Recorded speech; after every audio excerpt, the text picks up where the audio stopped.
నంద్యాల పట్టణ పరిధిలోని వైఎస్ఆర్ నగర్ సమీపంలో ఉన్న బుడగజంగాల కాలనీ వాసులు తమ ప్రాథమిక అవసరాల సాధన కోసం కదిలి వచ్చారు. కాలనీలో అంగన్వాడీ కేంద్రంతో పాటు ప్రభుత్వ పాఠశాలను ఏర్పాటు చేయాలని కోరుతూ ప్రజా ఫిర్యాదుల పరిష్కార వేదిక కార్యక్రమంలో జిల్లా కలెక్టర్కు వినతి పత్రం సమర్పించారు. నంద్యాల వైఎస్ఆర్ నగర్ పరిసర ప్రాంతాల్లో దాదాపు 460 బుడగజంగాల కుటుంబాలు నివాసం ఉంటున్నాయి. తగిన వసతులు లేక ఇక్కడి ప్రజలు, ముఖ్యంగా చిన్నారులు, గర్భిణులు తీవ్ర ఇబ్బందులు ఎదుర్కొంటున్నారు. తమ పిల్లలకు సరైన విద్య అందించడంతో పాటు చిన్న పిల్లల పౌష్టికాహారం, గర్భిణుల సంక్షేమం కోసం కాలనీలోనే ప్రత్యేకంగా అంగన్వాడీ కేంద్రాన్ని, ప్రాథమిక పాఠశాలను మంజూరు చేయాలని స్థానికులు డిమాండ్ చేస్తున్నారు.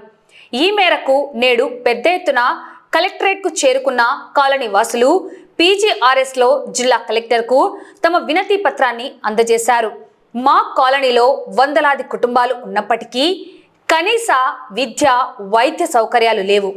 పిల్లలు చదువుకోవడానికి బడి, పౌష్టికాహారం అందడానికి అంగన్వాడీ కేంద్రం లేక మా మహిళలు, పిల్లలు తీవ్రంగా ఇబ్బంది పడుతున్నారు.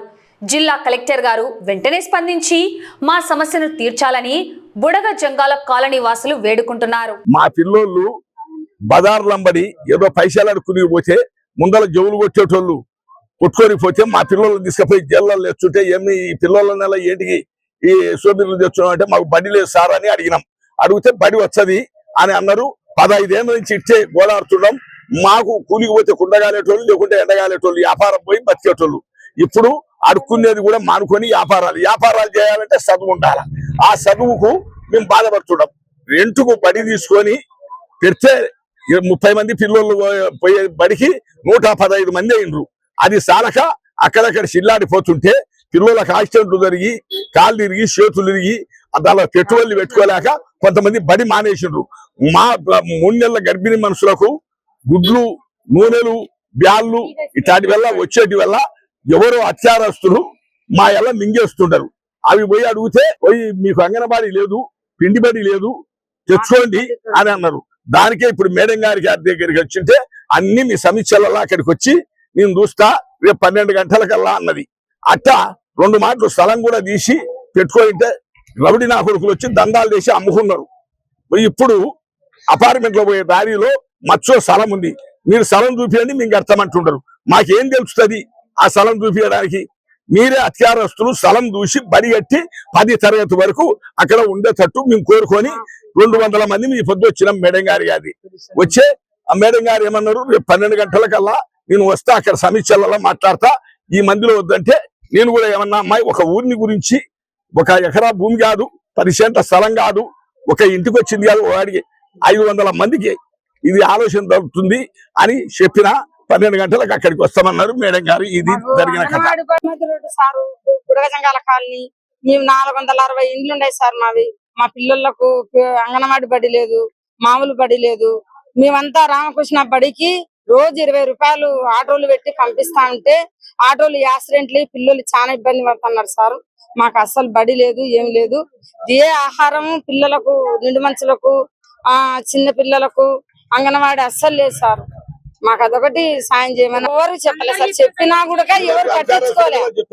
అధికారస్తుల కల్లా చెప్పినాము, ఎవరు పట్టించుకోలేదు సార్.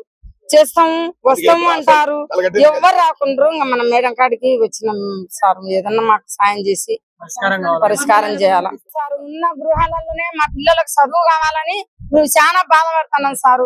మాకు రోజు ఏడుపు వస్తాం సార్. మా పిల్లలు ఆడుకోనిక పోతామని అంటా ఉంటే ఈ బజార్లమ్మటి పోతాం. మేమంటే పోయినా మా పిల్లలు కాకూడదు.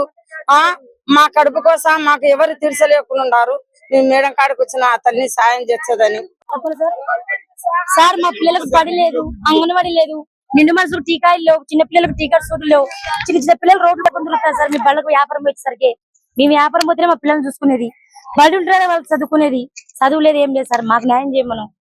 మాకు బడి రావాలి, అంగన్వాడీ రావాలి. మేము మాకంటే చదువు లేదు, కనీసం మా పిల్లలను బాగుపడాలి కదా సార్. మేము ఆస్తి అడగలే, అంతస్తులు అడగలే, ఏదో బడి మా పిల్లలు ఉండటానికి. మాకు స్కూల్ లేవు, బళ్ళు లేవు, ఏమి లేవు. మా పిల్లలు మాత్రం రోడ్ల మట్టుకున్నారు సార్. గర్భవతులు కూడా ఇంతవరకు అన్ని పాలు గాని గుడ్లు గాని ఏవే గాని మా వరకు రావట్లేదు. మాకు 15 సంవత్సరాల నుంచి కూడా మా పిల్లలు ఇట్లనే తిరుగుతున్నారు. కొన్ని 100 మంది పిల్లలు ఉన్నారు. స్కూల్ లేక లాస్ట్ నా కొడుకు కూడా స్కూల్ లేక రోడ్ల మీద పోయి యాక్సిడెంట్ అయితే కాలు కూడా కొట్టుకున్నాడు.